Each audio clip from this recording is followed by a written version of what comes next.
तो दोस्तों, आपका फिल्मी चीटी चैनल पर स्वागत है और आज मैं एक्सप्लेन करने वाला हूँ 2014 में आई मूवी गॉन गर्ल को। इस मूवी की कहानी काफ़ी इंटरेस्टिंग है, मतलब ऐसी है कि मज़ा ही आ जाएगा। तो वीडियो को एकदम अंत तक देखना, ठीक है ना।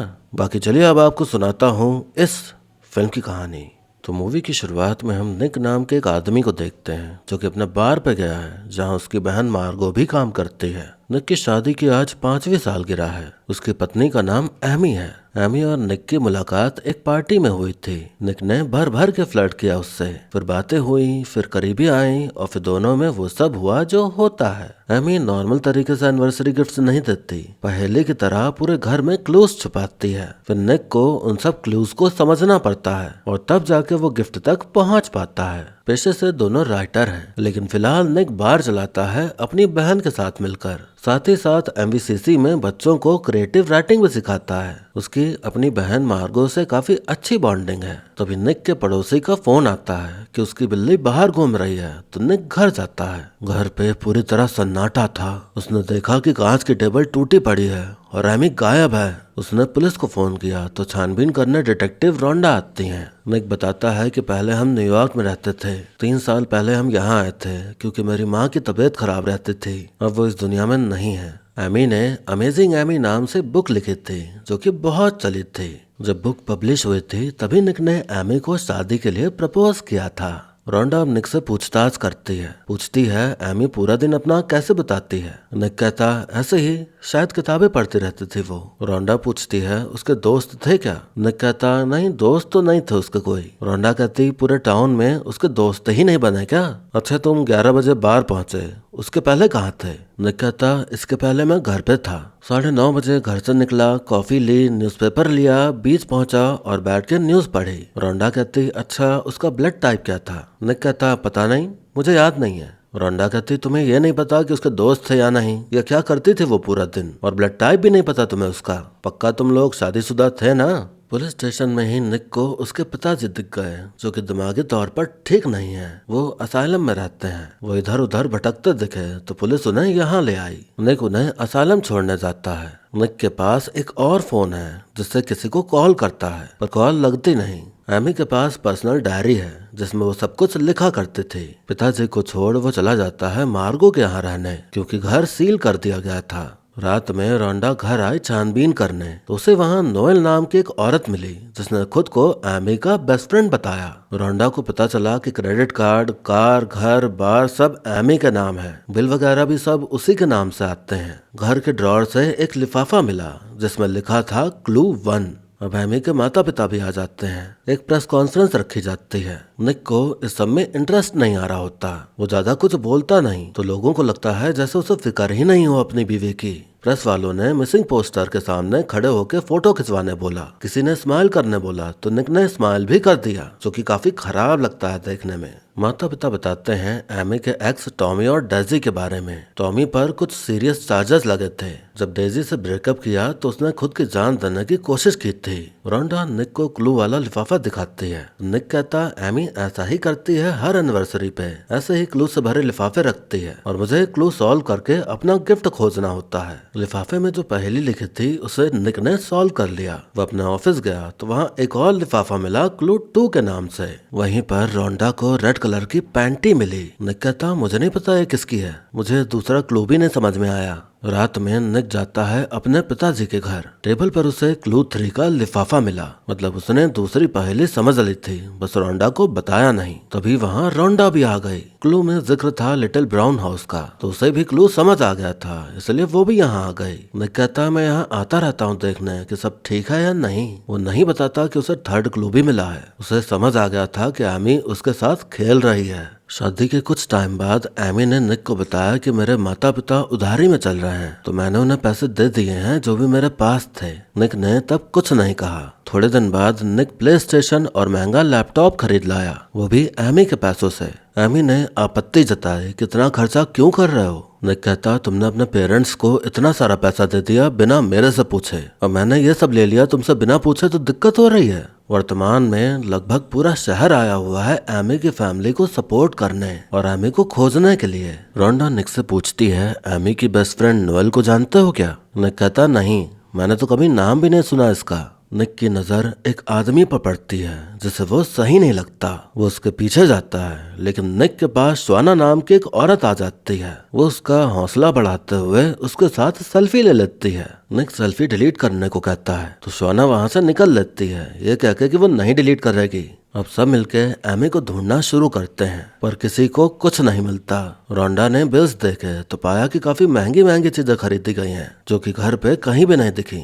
सबको ऐसा फील हो रहा होता है कि निक को उतना दुख नहीं है एमी के खोने का जितना बाकी सबको है।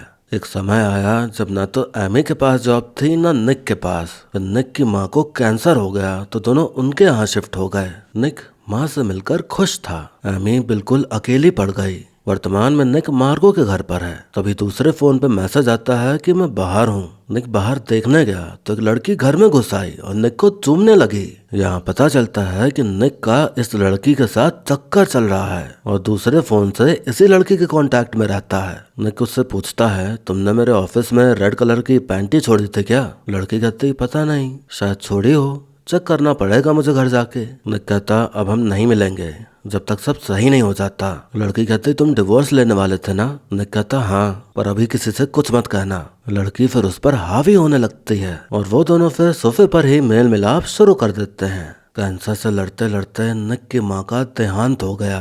जो थोड़े बहुत पैसे बचे थे उससे एमी ने निक के लिए बार खोल दिया। निक का जब मन होता संभोग करता और फिर बस, इसके अलावा कुछ नहीं। एमी के साथ समय बिताना बहुत कम कर दिया था उसने। निक ज्यादातर बाहर ही रहने लगा। एक शाम निक कॉलेज के दोस्तों से मिलने जा रहा होता है। एमी कहती है रुक जाने को तो निक कहता नहीं, जाना होगा। वो कहती है साथ चलने को तो उसके लिए भी मना कर देता है। एमी कहती है अब शायद हमें एक बच्चा कर लेना चाहिए, शायद इससे मुझे सही दिशा मिले, मेरे पास भी कुछ करने को होगा।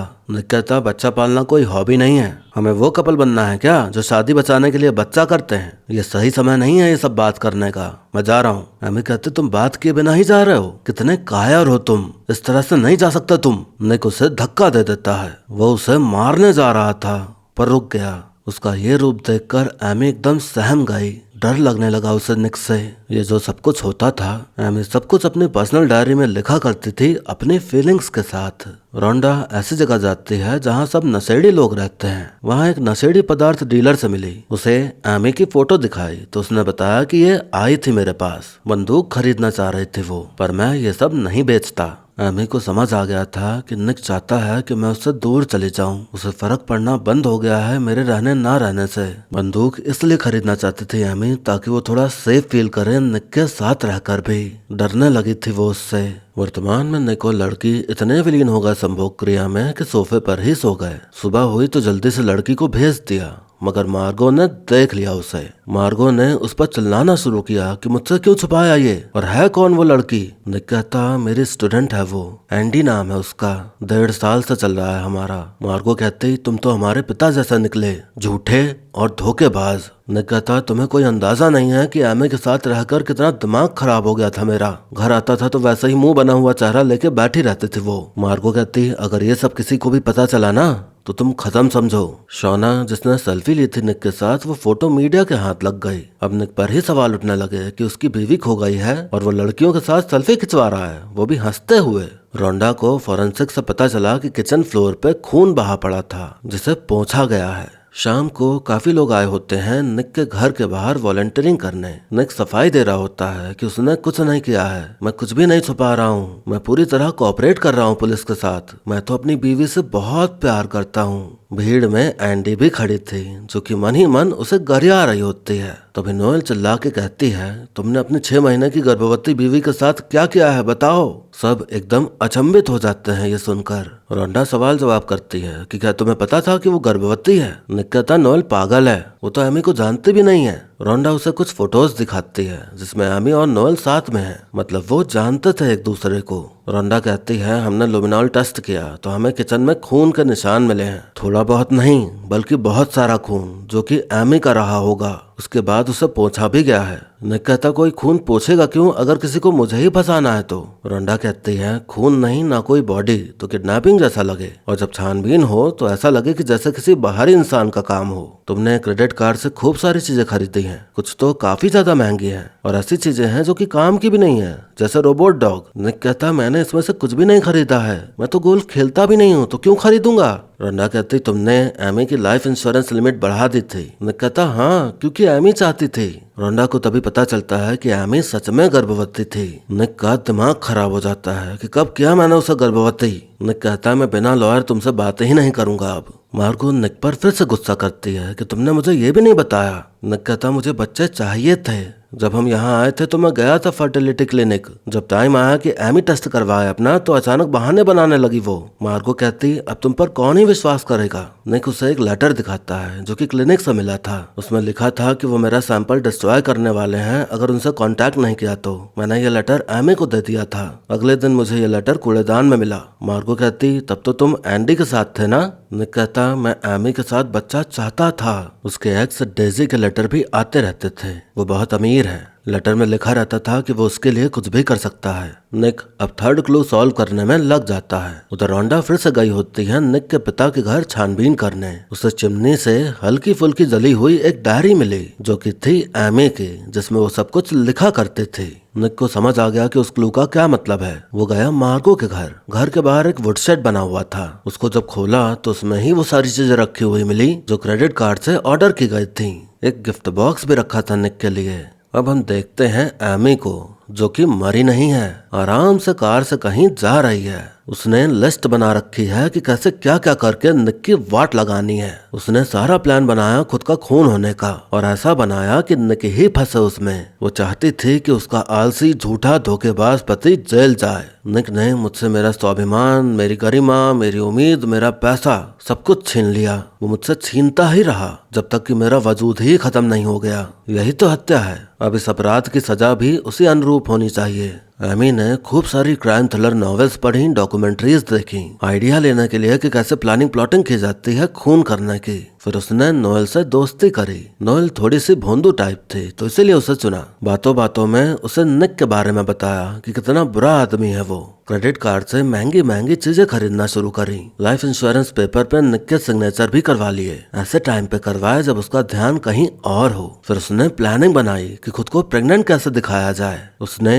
अपने टॉयलेट फ्लश से पूरा पानी निकाल दिया। फिर नोएल को अपने घर बुलाया जो कि गर्भवती थी। नोएल को सुसु आया तो वो वॉशरूम गई। फ्लश काम नहीं करा तो सुसु फ्लश हुआ नहीं। एमी ने कमोड से नोएल का सुसु निकाला। उससे साबित हो जाता कि वो गर्भवती है। एनिवर्सरी वाले दिन जब निक घर से बाहर निकला, उसके जाते ही एमी ने कांच वाली टेबल तोड़ी, थोड़ा सामान बिखराया, फिर अपना खूब सारा खून निकाला और किचन में बिखरा दिया। फिर उसे पोंछा ताकि लगे कि खून हुआ और फिर साफ सफाई की गई है। एक रॉड में अपना खून लगाया और उसे चिमनी में छुपा दिया ताकि जब ये मिले तो लगे कि खून इसी से किया गया है। प्लान करते करते उसने डायरी भी लिखी, शुरू से लेकर अब तक की पूरी कहानी लिख डाली, कुछ इस तरह से कि पढ़ने वाले को लगे कि एमी बेचारी है और निक बदमाश। फिर उस डायरी को निक के पिताजी के घर के चिमने में छुपा दिया, थोड़ा जलाकर, और जो चीजें खरीदी थी उन्हें मार्गो के घर के बाहर बने वुडशेड में छुपा दिया। एमी कहती है जो भी मैंने प्लान किया है वो सब सही हुआ तो पूरी दुनिया निक से नफरत करेगी अपनी गर्भवती बीवी को मारने के लिए। जब ये सब हो जाएगा तब मैं जाऊंगी पानी के पास, हाथ में दवाइयाँ लिए और जेब में पत्थर भर के। जब उन्हें मेरी लाश मिलेगी तब उन्हें कंफर्म हो जाएगा कि निक ने कैसे मुझे कूड़े की तरह बहा दिया। फिर निक भी मर ही जाएगा। निक और एमी दोनों चले जाएंगे, लेकिन सच तो ये है कि हमारा असली अस्तित्व कभी था ही नहीं। निक उस लड़की से प्यार करता था जिसका सिर्फ मैं दिखावा कर रही थी, कूल गर्ल। पुरुष अक्सर इसे ही सबसे बड़ी तारीफ मानते हैं। वो एक कूल गर्ल है। कूल गर्ल आकर्षक होती है। कूल गर्ल हर बात के लिए तैयार रहती है। कूल गर्ल मजेदार होती है। कूल गर्ल अपने आदमी पर कभी गुस्सा नहीं करती। वह बस हल्की से शर्मीली लेकिन प्यार भरी मुस्कान देती है और उसकी हर पसंद में उसका साथ देती है। उसे वही पसंद होता है जो उसके आदमी को पसंद होता है। जब मैं निक से मिली तब मैं समझ गई थी कि उसे कूल गर्ल चाहिए और उसके लिए मैं वैसी बनने की कोशिश करने को तैयार थी। मैंने अपने शरीर को तकलीफ देकर खुद को उसकी पसंद के मुताबिक बनाया। उसे जो पसंद था, जैसा पसंद था, मैं वही करती थी। मैं हर पल को खुल कर जीती थी, हर चीज के लिए तैयार रहती थी। ये नहीं कहूंगी कि मुझे इसमें कभी मजा नहीं आया। निक ने मेरे भीतर से ऐसे गुण बाहर निकाले जिनके बारे में मुझे खुद भी नहीं पता था। हल्कापन, हास्य और सहजता। लेकिन मैंने भी उसे बेहतर बनाया, उसे ज्यादा समझदार और तेज बनाया। मैंने उसे अपने स्तर तक पहुंचने की प्रेरणा दी। मैंने अपने सपनों के आदमी को गढ़ा। हम दोनों दूसरे लोगों का अभिनय करते हुए खुश थे। हम अपने जानने वालों में सबसे खुश जोड़े थे। और साथ रहने का मतलब ही क्या है अगर तुम सबसे खुश ना हो। लेकिन फिर निक लापरवाह हो गया। वो ऐसा इंसान बन गया जिससे शादी करने के लिए मैं कभी हामी नहीं भरती। उसे सचमुच उम्मीद थी कि मैं उससे बिना किसी शर्त के प्यार करती रहूंगी। फिर वो मुझे कंगाल हालत में इस महान देश के बीचों बीच घसीट लाया और खुद के लिए एक नई, कम उम्र और ज्यादा चंचल कूल गर्ल ढूंढ ली। क्या तुम्हें लगता है कि मैं उसे मुझे बर्बाद करने दूंगी और वो पहले से भी ज्यादा खुश होकर अपनी जिंदगी जिएगा? बिल्कुल नहीं। उसे जीतने नहीं दूंगी। उसे एक सबक सिखाना जरूरी है। एमी ने अपने बाल रंग लिए, नकली चश्मा पहन लिया, अपना पूरा हुलिया बदलकर एक घर ले लिया रेंट पे। वो अपने साथ काफी पैसे लेकर आई थी। निक मार्गो को वुडशेड दिखाता है जहाँ सारा सामान रखा था। गिफ्ट बॉक्स में 2 कठपुतली रखी हुई थी। एक है आदमी की कठपुतली जो कि निक है, जिसके हाथ में डंडा है। दूसरी है औरत की कठपुतली जो कि एमी है, जिसकी गोद में बच्चा है। एक लेटर भी था उसमें जिसमें पहेली लिखी हुई थी, जिसको पढ़ के दोनों को यही समझ आता है कि एमी निक को जेल भेजना चाहती है। दोनों को समझ आ गया कि एमी क्या करना चाह रही है। निक कहता है, एनिवर्सरी वाले दिन मैं डिवोर्स की बात करने वाला था। मुझसे नहीं हो रहा था खुश रहने का दिखावा। इससे पहले मैं कुछ कह पाता, उसने कहा कि तुम कहीं चले जाओ, मुझे अपने रिश्ते के बारे में सोचना है थोड़ा। उसे पता था कि मैं बीत जाऊंगा। उसे पता था कि मैं क्या करूंगा और मैंने वैसा ही किया। एमी ने डेट डिसाइड कर रखी थी कि उसे कब अपनी जान देनी है। एमी के पड़ोस में ग्रेटा नाम की एक लड़की रहती है जो कि एमी की और दोस्ती का हाथ बढ़ाती है। एमी उसे अपना नाम नैन्सी बताती है। निक टैनर नाम के एक वकील से मिला और उसे पूरी बात बताकर उसे अपना केस लड़ने को कहा। टैनर कहता, हमें किसी और को ढूंढना होगा जिसको इसी तरह बर्बाद किया हो उसने। निक कहता, हाँ, एक लड़का था टॉमी नाम का। 8 साल पहले उसने उसके खिलाफ कंप्लेन करी थी। उसका एक्स क्लासमेट था डेजी नाम का। एमी ने बताया था कि वो उसे स्टॉक करता है। निक टॉमी से मिला। टॉमी कहता, उसने मुझ पर दुष्कर्म के चार्जेस लगाए थे जबकि मैंने कुछ नहीं किया था। कई साल मैंने जेल में गुजारे और 8 साल तक मुझे नौकरी नहीं मिली। मैं एमी से पार्टी में मिला था। हम लोगों के बीच सब कुछ शुरू हुआ, लेकिन उसको तो बहुत कुछ चाहिए रहता था। बहुत अग्रेसिव तरीके से वो सब कुछ करती थी। मैंने उससे दूरी बना ली। फिर एक रात वो मेरे घर आई और मेरे साथ करने लगी। बहुत ज्यादा जबरदस्ती टाइप किया उसने मुझ पर दुष्कर्म करने का इल्जाम लगाया। उसकी बॉडी पर चोट के निशान थे और मेरा सीमन भी मिला उसकी बॉडी से, तो मैं दोषी साबित हो गया। न्यूज वाले अब निक और मार्गो के बीच संबंध बताने लगे थे। एमी न्यूज देख देख के पूरा अपडेट रहती थी कि क्या हो रहा है उसके केस में। वो पुलिस को कॉल करके बता देती है कि मार्गो के घर के बाहर बने वुडशेड में कुछ हलचल दिखी है और वो खुद को मारने का प्लान ड्रॉप कर देती है क्योंकि बिना बॉडी मिले ही निक बहुत बुरी तरह से फंस चुका था।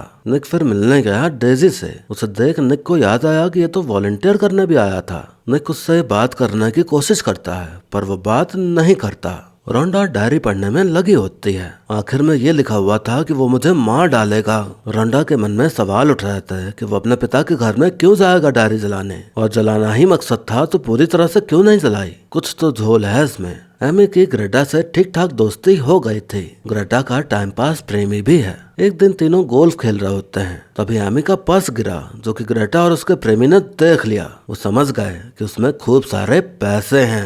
टर्नर निक को सलाह देता है कि तुम दुनिया वालों के सामने अपने चक्कर के बारे में बता दो। लोग नफरत करेंगे लेकिन फिर सब भूल जाएंगे, शायद सिंपैथी जताएं अपनी गलती मानने के लिए। एमी अब उस जगह से निकलने का सोच रही होती है, लेकिन तभी घर में ग्रेटा और उसका प्रेमी घुस आते हैं। उसके सारे पैसे चुराए और वहाँ से भाग गए दोनों। वो जान गए थे कि एमी की पहचान झूठी है। उन्हें उसकी असलियत जानने में इंटरेस्ट नहीं था, बस इतना पता था कि पैसे चुराए तो वो किसी को नहीं बता सकती। सारे पैसे गए तो अब क्या करती वो पहुंच जाती है डेजी के पास। खुद को बेचारा दिखाने के लिए उसको झूठी कहानी बताई कि निक ने मुझे मारने की धमकी दी थी, इसलिए भाग गई थी मैं घर से। इस बीच मैंने अपना बच्चा भी खो दिया। डेजी कहता वो मेरे पास भी आया था मुझसे पूछताछ करने, चलो पुलिस के पास चलते हैं, उन्हें सब बता देना। हमें कहती नहीं, अब मैं वहाँ नहीं जा सकती, मैं सबकी नजरों में गिर जाऊंगी, हर कोई मुझसे नफरत करेगा। क्या तुम नहीं चाहते कि निक को जेल हो जाए? तभी न्यूज में देखने मिलती है एंडी, जो कि एक्सेप्ट कर रही है कि उसका चल रहा था निक से।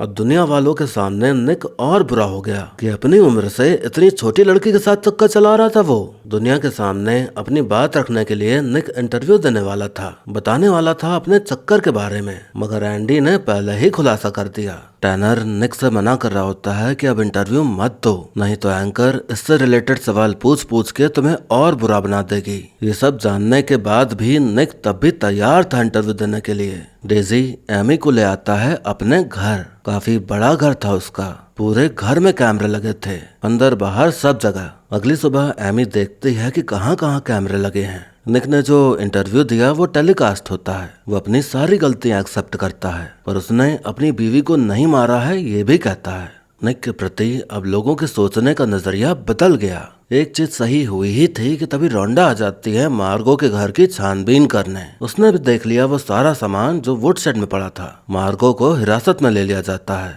डेजी एमी को बार बार यही समझाने में लगा होता है कि जो हुआ भूल जाओ, अब आगे बढ़ो। उसका कहने का मतलब यही था कि पिछला भूल जाओ और अब उस पे फोकस करो। वो एमी को अपना बनाना चाहता था। अब एमी को ये सब भी पसंद नहीं आ रहा होता। रोंडा अब निक से पूछताछ शुरू करती है। डायरी में लिखा है कि उसने बच्चे के बारे में बात करी तो तुमने उसे धक्का दिया था। निक साफ मना कर देता है कि मैंने कभी नहीं किया ऐसा। रोंडा को वो रॉड भी मिल गई थी जो एमी ने रखी थी चिमनी में अपना खून लगा के। निक को भी अब गिरफ्तार कर लिया जाता है। एमी ने फिर से अपना होलिया चेंज कर लिया और डेजी से प्यार से बात करने लगी। जब वो ऑफिस जाने लगा तो उसे जोर से चूम के उसके कपड़े और बाल भी बिगाड़ दिए। इतना जोर से चूमा कि खून ही निकाल दिया उसके होठों से। डेजी बाहर निकल के खून पोंछने लगा और अपने कपड़े सही करने लगा, जो कि कैमरे में रिकॉर्ड हो गया। उसके जाते ही एमी ने पैर पे रिबन बांधा, फिर उसकी झूठी पड़ी कॉफी अपने पैरों के बीच में डाल ली, यानी कि प्राइवेट पार्ट के ऊपर। फिर एक कैमरे के सामने आकर ऐसे एक्टिंग करी जैसे डेजी उसे टॉर्चर करके गया हो। टैनर ने निक और मार्गो को बाहर निकाल लिया।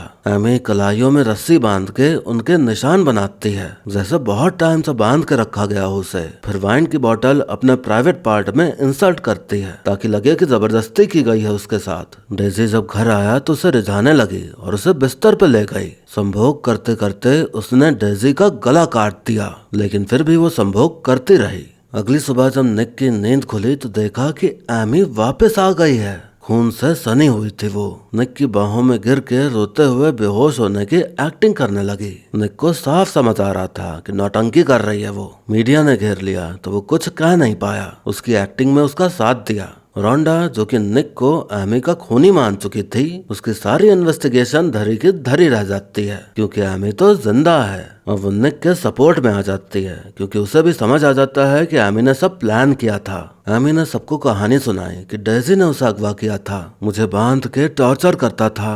हर रोज किसी तरह अपनी जान बचा के भागी हूँ मैं वहाँ से। हाथ में रस्सी के निशान, प्राइवेट पार्ट में उसका व्रे मिलना, जबरदस्ती करने के निशान, कैमरे की फुटेज, इन सभी चीजों से साबित हो जाता है कि हाँ, डेजी ने ही अगवा किया था उसे। रोंडा ने उससे सवाल जवाब करना चाहा, पर बार बार बातें घुमा दे रही थी वो। बेहोश होने का नाटक भी किया। सीनियर ऑफिसर ने पूछताछ रोक देने को कहा। एमी सबको उल्लू बना ले गई, लेकिन निक, मार्गो, टैनर ये सब अच्छे से जान गए थे कि ये कितनी बड़ी चालबाज औरत है। एमी निक के साथ घर आ जाती है। निक कहता, अब नाटक करना बंद करो। एमी कहती, मैं नाटक नहीं कर रही, मुझे तुम वही निक दिखे जिससे मैंने प्यार किया था। निक कहता, तुमने एक इंसान को मारा है, तुम खूनी हो, मैं छोड़ रहा हूँ तुम्हें। एमी कहती है, एक जख्मी औरत जिसके साथ दुष्कर्म हुआ हो उसे ऐसी हालत में छोड़ देगा उसका पति? सोचो क्या इमेज बनेगी तुम्हारी। निक कहता, क्या तुम सच में गर्भवती थी? एमी कहती, हो सकती हूँ अगर तुम चाहो तो। निक चुपचाप दूसरे कमरे में सोने चला जाता है। अगली सुबह निक उठा तो देखा एमी नाश्ता बना रही है। शाम को मिलन समारोह रखा गया होता है जहाँ सब एमी से मिलने आ रहे होते हैं। निक, मार्गो, रोंडा, टैनर चाह के भी कुछ नहीं कर सकते क्योंकि ऐसी चालें चली थी एमी ने कि कोई कुछ कर ही नहीं सकता था। टैनर कहता है, अब बस यही कर सकते हो कि उसका मूड खराब मत करना तुम कभी। 5 हफ्ते बीत जाते हैं। मीडिया वाले अब भी घर के बाहर डेरा डाले बैठे हुए थे। निक डर डर के रहता है घर में। एमी के साथ नहीं सोता वो, डर के मारे। एमी उससे कहती है, मैं तुम्हें कभी कुछ नहीं करूंगी, तुम सो सकते हो साथ में। 7 हफ्ते बीत जाते हैं। इंटरव्यू होने वाला था दोनों का। निक बाथरूम में प्रैक्टिस कर रहा होता है सच बताने की। एमी पुकारती है तो चुपचाप चला जाता है जल्दी से उसके पास। वो समझाती है कि कैसे बिहेव करना है इंटरव्यू देते टाइम, कैसे क्या बोलना है। इंटरव्यू से पहले एमी निक को बताती है कि वो गर्भवती है। निक कहता मैंने तो तुम्हें छुआ तक नहीं, तो कैसे हो गई? मुझे फर्क नहीं पड़ता कि लोग मुझसे नफरत करें, मैं जा रहा हूँ अब। एमी कहती है मुझे तुम्हारे बच्चे को तुमसे नफरत करना नहीं सिखाना पड़ेगा, वो खुद ही तुमसे नफरत करने लगेगा। निक गुस्से में उसका गला पकड़ उसका सर दीवार पे दे मारता है और गंदी गाली देता है। एमी कहती मैं वही बीप हूँ जिससे तुमने शादी की थी। तुम्हें खुद से सिर्फ उसी वक्त प्यार था जब तुम खुद को ऐसा इंसान बनाने की कोशिश कर रहे थे जिसे ये बीप पसंद कर सके। मैं हार मानने वालों में से नहीं हूँ, मैं वही बीप हूँ। मैंने तुम्हारे लिए किसी की जान तक ले ली, और कौन है जो ये कर सकता है? तुम्हें लगता है कि तुम किसी सीधी सादी मिड वेस्ट की लड़की के साथ खुश रह पाते? बिल्कुल नहीं जान, तुम्हारे लिए बस मैं ही हूँ। निक कहता तुम सन की पागल औरत हो, आखिर तुम ये सब क्यों चाहती हो? हाँ मैं तुमसे प्यार करता था, लेकिन फिर हमारे बीच बस एक ही चीज रह गई, एक दूसरे के प्रति कड़वाहट, एक दूसरे को काबू में रखने की कोशिश और एक दूसरे को तकलीफ पहुंचाना। एमी कहती इसी को तो कहते हैं शादी। अब मैं जा रही हूँ तैयार होने। इंटरव्यू शुरू हुआ। निक ने प्यारी प्यारी बातें बोली। एमी के इशारे पे ये भी अनाउंस कर दिया कि वो माँ बाप बनने वाले हैं। सारी सच्चाई जानने के बाद भी निक को फिर भी एमी के साथ रहना होगा, उससे प्यार जताना होगा, उसकी केयर करनी होगी। इस बात का डर मन में लिए कि वो कभी भी कुछ भी कर सकती है। और फिर इसी कहानी के साथ ये मूवी यहीं पर खत्म हो जाती है। तो दोस्तों हमने देखी एक ऐसी मूवी जहां हम ये नहीं कह सकते कि दोनों में से कोई एक सही है या गलत है। इस कहानी में तो पति पत्नी दोनों ही गलत हैं और थोड़ा थोड़ा सही भी लगते हैं अगर उनके पीओवी से देखें तो। अब ये आपको तय करना है कि दोनों में से सबसे ज्यादा गलत कौन है। अगर ओवरऑल देखा जाए तो किसी का खून करना और गलत इल्जाम में फंसाना चीट करने से बड़ा ही माना जाएगा। चीट करना रिश्ते को तोड़ता है और समाज में गलत माना जाता है, लेकिन किसी का खून करना या गलत इल्जाम लगा के फंसाना वो तो फिर कानून की नजर में गलत कहलाता है। चीट करने की कोई सजा नहीं है, लेकिन खून करने की है। तो देखा जाए तो एमी ही सबसे ज्यादा गलत है इस कहानी में। वो शुरू से ही साइको टाइप थी। उसने जो सोच रखा है उसके हिसाब से सामने वाला ना चले तो उसका दिमाग फिर जाता है और फिर वो कुछ भी कर सकती है। कई लोगों ने सोचा होगा कि निक ने उसके साथ रहने का फैसला क्यों लिया, उसे छोड़ा क्यों नहीं। एमी ने अपना आखिरी दांव खेला, वो गर्भवती हो गई और वो 2 वजह से गर्भवती हो सकती है। पहला तो ये कि निक का जो सैंपल जमा था क्लिनिक में वो ले लिया हो और उसका यूज करके गर्भवती हो गई, या फिर वो डेजी से गर्भवती हुई। संभोग करते टाइम उसने उसका गला काटा था, गला काटने के बाद भी उसके साथ लगी हुई थी वो, तो शायद वो तब तक करती रही जब तक उसने एजैकुलेट नहीं कर दिया। तो ये 2 तरीके हो सकते हैं उसके गर्भवती होने के। अब बात यह है कि अगर इस मोमेंट पे वो एमी को छोड़ता है तो पूरा मीडिया, पूरा मोहल्ला, पूरा शहर निक के ऊपर टूट पड़ेगा। उसकी जिंदगी तहस नहस हो जाएगी, सुकून से तो कभी जी ही नहीं पाएगा वो। और अगर वो ये कहता है कि एमी का टेस्ट करवाया जाए तो भी दिक्कत है। लोग कहेंगे कि बीवी के साथ इतना बुरा हुआ, उसके साथ दुष्कर्म हुआ, अब वो गर्भवती हो गई तो उसे अपवित्र समझ के छोड़ रहा है ये आदमी। तो इस तरह से भी निक की ही वाट लगेगी। इंडिया में तो कुछ ऐसा कानून है कि अगर आपकी पत्नी किसी और के बच्चे की माँ बनने वाली है तो वो बच्चा आपका ही कहलाएगा, आपको ही उसे पालना होगा। हाँ, अगर आप केस करते हैं और डीएनए टेस्ट करवाने के लिए अपील करते हैं तो बहुत सारे सबूत जुटाने होंगे कि हाँ मुझे डीएनए टेस्ट करवाना है ताकि पता चले कि बच्चा किसी और का है या मेरा है। तो उसमें बहुत ज्यादा झाम होता है। तो ऐसा है कुछ कानून। तो हर तरह से निक की ही बैंड बजती, तो इसीलिए ना चाहते हुए भी उसको उसके साथ ही रहने का फैसला करना पड़ा। आपको बता दूं कि ये मूवी एक नॉवेल से इंस्पायर्ड है जिसका नाम भी सेम ही है, गॉन गर्ल। फिल्म ऐसी है कि पहले तो लगता है कि पति ही गलत है, इंटरवल तक भी एमी का साथ देने का मन करता है कि हाँ सही कर रही है वो, लेकिन जैसे जैसे कहानी आगे बढ़ती है हमें एमी का असली रूप देखने मिलता है। फिर समझ आता है कि पति तो है बुरा, लेकिन ये तो पूरी साइको है। हालांकि नॉवेल में दोनों को ही साइको दिखाया गया है। उसमें ऐसी कहानी है कि दोनों ही साइको हैं, एक दूसरे के लिए बने हैं, एक दूसरे से नफरत है पर एक दूसरे को छोड़ भी नहीं सकते क्योंकि काम दोनों के साइको टाइप वाले ही हैं। मूवी में निक का साइकोपन हमें देखने नहीं मिलता। एमी के अनुसार निक ने उसे धक्का दिया था पर निक ने साफ इनकार कर दिया था इस बात से। निक चीटर है ये तो साफ देखने मिला, मगर उसने एमी या किसी और के साथ कुछ गलत किया ये फिल्म में हमें देखने नहीं मिलता। हालांकि पुलिस के सामने कोई क्यों ही एक्सेप्ट करेगा कि वो अपनी बीवी को मारता पीटता है, तो एक्चुअल में सच क्या था वो हमें पता ही नहीं चल पाया। ना हम एमी पे भरोसा कर सकते हैं ना निक पे।